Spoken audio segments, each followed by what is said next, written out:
morning, my dear students. Again, your Sarita ma'am is here with our Cambridge International School, the SUA's e-learning initiative. So let's begin for studies uh, in COVID-19 pandemic. So let's begin with our studies in a proper online learning. So let's see what we are going to do today. Today's topics which we are going to cover. So we are going to do the revision part of your chapter number 1, and the name of the chapter is development. And we are going to learn about many things that we have covered in development. So your grade is written and the subject is economics, and my name is Miss Sarita Seni. So again I'm here to make you learn and revise your chapter number 1 development. So let's begin with the topics which we have covered already. So we have covered till date, we have covered what development promises. So different people, different goals, we studied about that. Then we learned about different how we are national development, so we talked about that. So we covered income and other goals.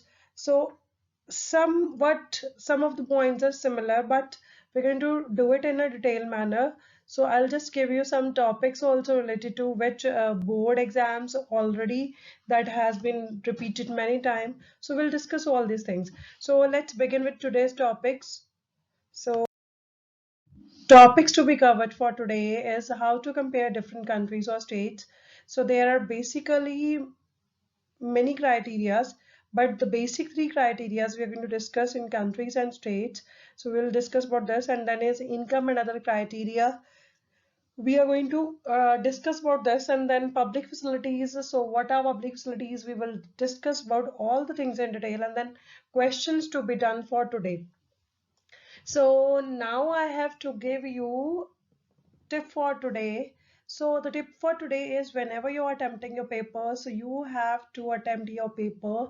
No need to write the question when you are attempting your answers on the answer sheet. So you have to just mention the number of the question and then start attempting the answer. So you can write it down like answer number 5. So answer number 5 for the question number 5. So you need not to write the question number 5, but you have to give the answer for question number 5. So you will be writing answer 5, and that will be the answer. And after every lesson, every line, like question you attempted, you have to mark one line. So if you are not able to mark a very big line with the scale, simply just make an arrow at the end, two-sided arrow at the end of each question, so that examiner is able to recognize this question is ended here.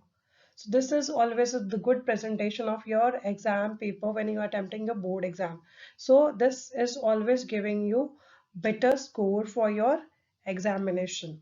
Fine. Now let's move to the today's first. So the first topic is how to compare different countries or states. We have already done these points in detail, but now I'm just making you revise with all the things which I feel there might be required, and there might be something that is required. Again, we need to do it.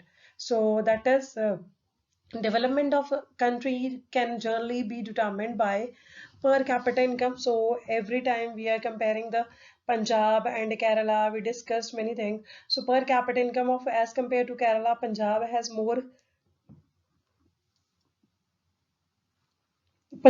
more per capita income. When we talk about average literacy level, so Kerala has better literacy level as compared to Punjab.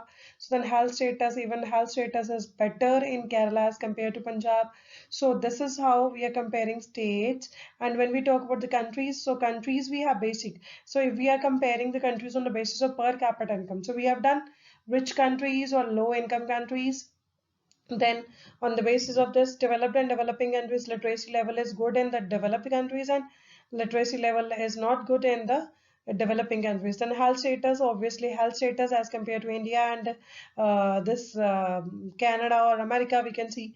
So there is a lot of difference. So even that is why people in India are more scared of COVID-19 pandemic, because in India as compared to America, we have less medical facilities. So health status of people in India is not better than America. So this is how we compare the countries when we talk about their development or any HDI ranking. So let's begin with the next thing, that so income and other criteria. So we covered 3 points in that. So health, per capita income, and literacy level. So all these things are covered already. The two additional things which we discuss here is net attendance ratio. So as compared to net attendance ratio, what is that? First, let's understand this. So net attendance ratio is also the indicator of economic development of a nation. That means how many students are attending school. So it is the total number of children of age group 6 to 15 attending school as a percentage of total number of children in the same age group. So fine. So this is the definition. So how many students are attending school? So they are attending school, so we feel they are going to be the educated staff or the educated asset for our country. But in reality, some of the even assets are not turned to be assets, they are sometimes into the liabilities. So this is what they're talking about. So the other criteria is when we are comparing the states, that is net attendance ratio.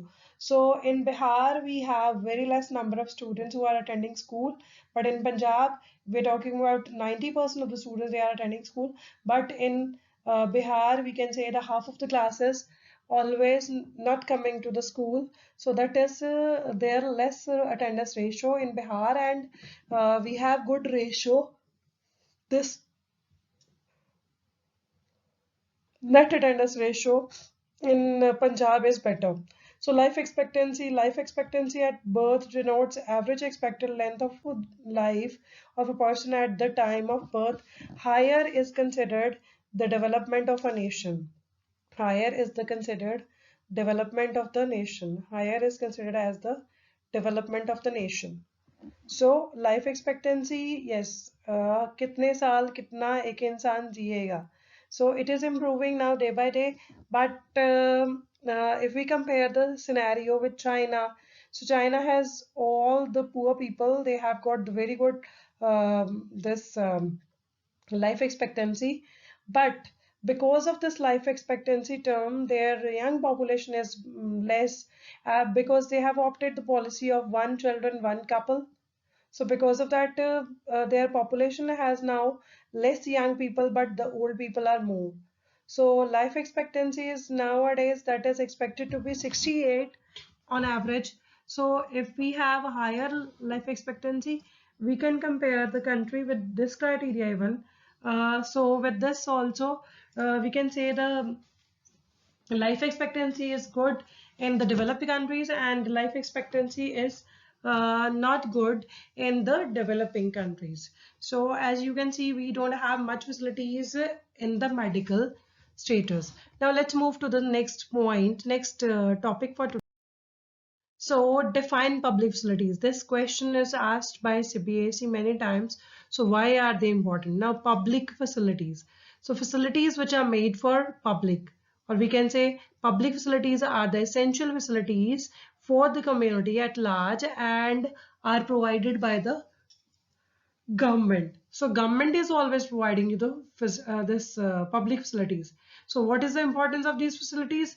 So they are important because they are many. There are many services like education, health, transportation, etc., which have become cheap and affordable if provided collectively. So yes, I can give you one example. We have already discussed this example. Like if I have to keep one security guard for my house, it would be very difficult for me. But similarly, if we are keeping one security guard for the whole community, that is then easy for everyone.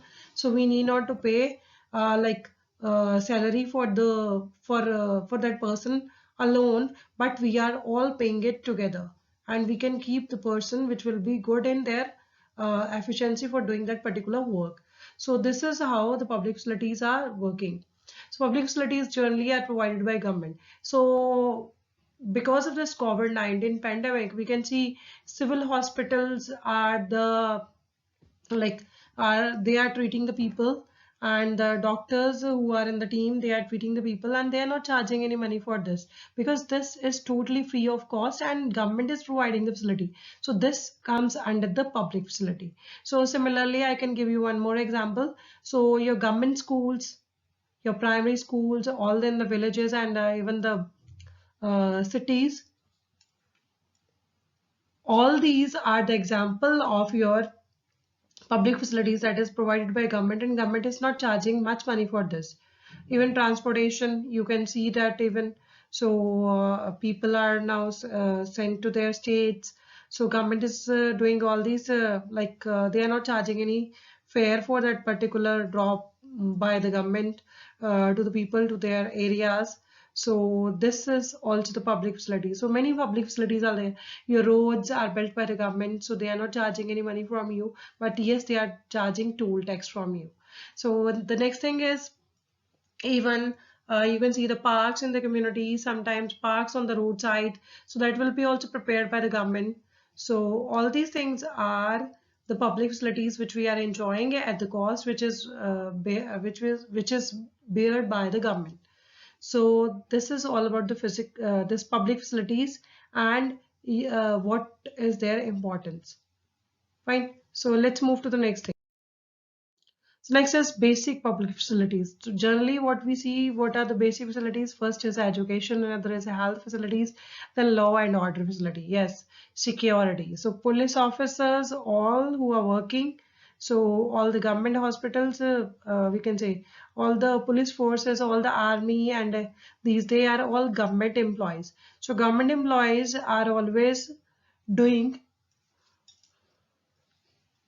these duties, and this comes to protect the public. So that is why these are called public facilities. Now the next is public distribution system. Yes, at the time of this COVID-19 pandemic, people are running shortage of this food and ration. So government is providing them all free of cost. But when it was not there, when the COVID-19 pandemic was not there in India, so there was a public distribution system at which government was giving people rice and wheat at the rupaya 1 or 2 for their cost. This is just to make people with the self-sufficient in food. So next thing is healthcare facilities. This we have already discussed. Government has hospitals and dispensaries. So doctors and diagnostic machines, all this is provided by the government, and that will be at the small scale. So next thing is banking facilities. Yes, banks are even government banks, public banks, we can say private banks are also there, but this is also controlled by the government. So these are also working for the public. So they are thinking of the public benefit, public welfare. So next is the roads and highways. This also I've discussed with you. Roads and highways are also the basic public facilities which people are using, and the cost for using them is very low because government is helping them to get the things. Is money cannot buy all the goods and services that one needs to live well. This question has came in CPSC exams many times. So this is going to be a very important topic and very important question for this. So money cannot buy all the goods and services that one needs to live well. Explain. So my first point, we have to give the answer in points always. So money or material things that one can buy with it is one factor on which our life depends, but the quality of our life also depends upon non-material things like equal treatment, freedom, security, respect of others, etc. Now, I can give you example here for I can give you example for two people. One is the only person who is rich, but he is not doing any efforts for the society. So money cannot buy all the goods and services that one needs to live well. So you cannot buy many things which are we are thinking to buy with the money. So there are certain things which are not bought with money, but still these are very important. So freedom to do some work, that cannot be bought with money, but yes, this is essential for us. Then security, yes, we need safety and security. No doubt people are having bodyguards even, but bodyguards, if somebody is going to kill the bodyguard, then who will protect you? So security is also important for us. So we cannot buy the security with money. So even we cannot say like मौत को हम पैसे से खरीद लेंगे. This can't be possible. Respect of others. We cannot make somebody respect you with money. So this is also very, very important. Fine. Then money cannot buy us a pollution-free environment, unadulterated medicines, peace, etc. Yes. If the whole world is suffering with pollution, so in that case, what will happen? So obviously, we are also going to get pollution in our environment. So if we are thinking to get a pollution-free environment, we cannot buy with money. Then unadulterated medicines. So if people are making adulterated medicines, so obviously we are not able to get medicine without adulteration. So peace. If money, if we talk about money, so obviously there would not be any of the world war happened in any of the country in the world, and any country would suffer with the like riots or all these war-like situations. So this also we cannot buy peace with money. So then there are many facilities like schools, colleges, parks, hospitals, which an individual cannot afford. All these are to be provided by the government or society. So yes, I cannot make school for myself. I cannot make college for my children. I cannot think to make a park for myself. So hospitals I'm not able to build for myself. So government is always providing this. So money cannot buy all the goods and services that one needs to live well. So all these things are required to live well, but we are not able to do it at an individual level. But government is able to provide this to us. Then money possessed by an individual even cannot provide us type of government which take decisions for the welfare of the people. So money cannot even provide you the public with the good government which they want to help them out. So this is also we can't buy with money. Then is money may also not be able to protect us from infectious diseases unless the whole of our community takes preventive measures. Yes, this is now the present scenario is like this. So whether you have money, whether you don't have money, you are not sure whether you will be infected by coronavirus, this pandemic infection or not. So everybody can be affected by this. So money will not help us to protect us from these infectious diseases. So this is the best example I can give you now. So for the present scenario, now let's move to the next thing that we have to do it, the questions. Let's do the questions. So the questions which we have to cover today is all the points which we have covered now. So first question is, besides income, what can be other attributes to compare economic development? So we have discussed in detail. You can mark all the points and explain it in detail. Next is, money cannot buy all the goods and services. This question is as such. Let us explain. And what are the limitations of per capita income criteria of development? So this you have to search from your book and learn it, and then give me the answer for this in a proper way. It's an easy one, not difficult one. So why are public facilities needed for the development of the country? Explain four fast public facilities. So I've given you six facilities, so you can explain any four out of this. Now in the end, I would say, so in the end, I would say thank you to you. God bless you. Learn nicely at home and enjoy learning, and stay happy, healthy. Enjoy learning at home with your parents. Another thing is, you need to take care of your good diet, and even think of your exercising with our school e-learning initiative. So you're getting videos of even physical education. So you can learn some exercises in your routine with physical education, even videos. So in the end, I would say pray for humanity so that this this COVID-19 pandemic ends soon, and we will be all back to the track again and learn well and do something good for the humanity. So thank you so much. God bless you. Enjoy learning at home. CIS Dasua is always with you to learn at this time.